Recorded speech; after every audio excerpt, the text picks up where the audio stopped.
This video explains the topic of running a correlation. As you know from our class discussions, correlations are when we compare and examine two scale variables and look at their relationship with each other.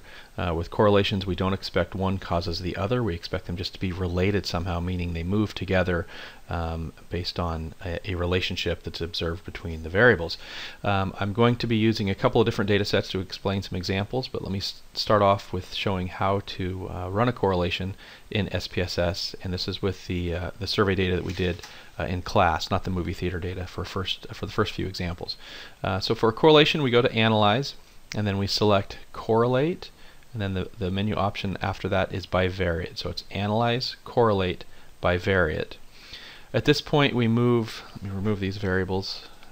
At this point, just like a typical menu option, we select the variables that we're interested in exploring and moving those over to the right. So let's start off with looking first off with our satisfaction with Chico State, and then also looking at our satisfaction within the College of Business. Now, when we run a correlation, the first time we do these correlations for a sitting with SPSS, we need to select the Options button and make sure that Means and Standard Deviations is selected. Once you've selected it, it'll stay selected for all of the correlations that you run during that test, or during that time period that you have SPSS opened. You also want to make sure that Pearson is selected in the correlation coefficients set of options. The first one should be Pearson. Select that, and then you say OK, and we'll get the output from this correlation between satisfaction with Chico State and satisfaction with the College of Business. Now, when we look at the output window, when the correlation is run, there's a couple of things that we want to pay attention to. First of all, the descriptive statistics are nice information. You look at means, but what we're really interested in here down is in this correlations table. There are 2 bits of information that we want to notice. Notice there's a Pearson correlation and a significance two-tailed, which is our p-value. You'll see that in this correlation table, the information in this lower left box and the upper right box is identical information. It's the same information repeated twice. So I typically go to the upper right box and you read across the Pearson correlation. This is our R statistic of 0.682. And the significance two-tailed, this is our p-value of 0.000. So from this table you can see a couple of things. Number one, as you know, with a p-value of 0.000, that is a highly statistically significant result, so we're pleased with that outcome. In addition, we look at the R statistic for correlations, and remember our rules of thumb with the R statistic as we talked about in class. We like to see R statistics, the higher they are, the closer to 1 they are, the stronger the correlation is. And here in this example you see that the correlation is 0.682, or you could refer to that as 68.2%. As far as the correlation. We also, with the R value, look for the positive or negative sign in front of the R statistic, which tells us whether that relationship is positive or negative. Since there's no sign, it means it's a positive correlation. So the correlation is a positive direction, meaning that as the satisfaction with Chico State goes up, satisfaction with the College of Business also goes up. If there was a negative sign, it would mean as one goes up, the other goes down. So we look at the p-value, the R statistic, to understand a correlation. So that's a simple example of a correlation. Let's run a few others just to see some practice with this. If we go back to our data, and we can run another correlation, so we analyze, correlate, and bivariate. We can remove these 2 variables, and let's try a different correlation.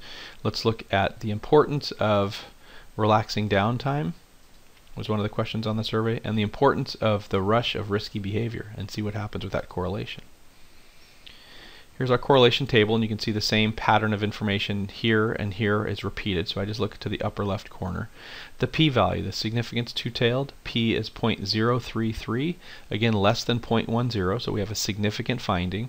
Notice the R statistic here is a negative 0.301, so it's a reasonably low correlation. However, the importance here is the negative sign, meaning that as one of these variables goes up, the other goes down. So as students find relaxing downtime important, that's the rush of risky behavior is less important to them.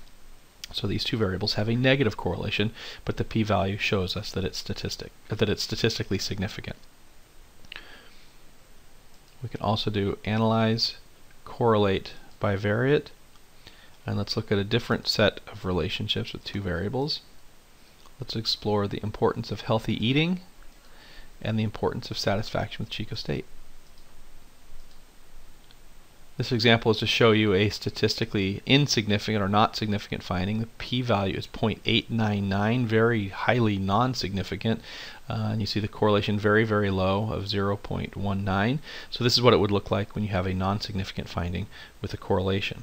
Now you could run the same types of correlations with the movie theater data. Let me show you just one of those as a way so you can follow along and test yourself to see if you get the same result. So let's do an analyze correlate bivariate, and this is with the movie theater data, so let me get rid of those. Let's run the importance of going to the movies, question 2, by physically active, which is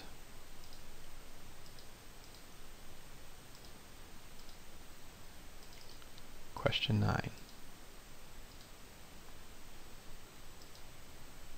When you see the output for this, you look for the p-value.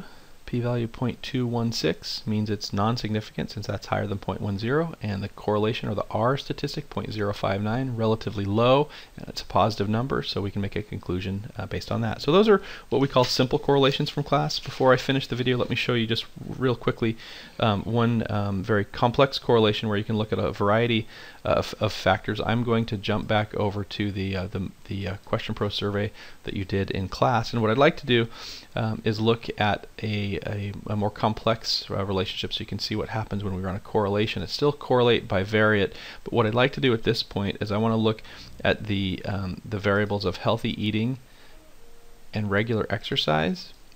Now, in addition to just those two, as you remember in class with complex correlations, we can look at a variety of variables. Let's also, in addition to these two, look at all of the satisfaction measures that we had on the survey. There was a satisfaction of general life happiness, Chico State, College of Business, professors at Chico State, and our current housing situation. This is what a complex correlation output table looks like. As you can see, it's much more complicated. There's more information here, but there's an easy way to analyze a lot of this.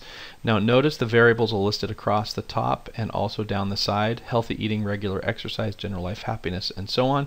Those same variables are listed across the top. So this quadrant here that's labeled 1 with a Pearson correlation, or an R statistic of 1, shows us that the correlation is a perfect correlation of 1.0. It's because we're correlating healthy eating to healthy eating. Notice on what's called the diagonal, all of these have an exact correlation of 1 because they're all comparing the housing situation with the housing situation. So of course it's an exact perfect correlation. The information above this diagonal line, all of these statistics up here and the numbers below the line, all of them down here, are identical and exactly the same. So what I like to do is I like to pick one set of numbers either above or below the diagonal, and you get the same information. What I do also is I start to look at the p-values, and I notice the p-values are the numbers, the statistics in the middle. I start to see this one is significant, 0.742 means not significant. I see a variety of not significant findings, but then I also see a few very statistically significant findings. So I'd like to look to see what's happening. And so I can look at a pattern of the housing situation and which variables it's correlated significantly with. It's correlated significantly with general life happiness and satisfaction with Chico State and the College of Business, but not with regular exercise nor with healthy eating. I can look at the professors at Chico State, satisfaction with them, and how that correlates to various variables, which ones are statistically significant and not. So a complex correlation uses exactly the same pattern of information. It simply has more variables in the correlation table, so there's more to see, but it's nice to run complex correlations because it saves you from running simple correlations over and over and over with two variables. I like to look at lots of variables at the same time to start to understand what's happening with the correlations. So that's the example of how to run a correlation and a little bit about the interpretation. The next video that you'll see will be about regression.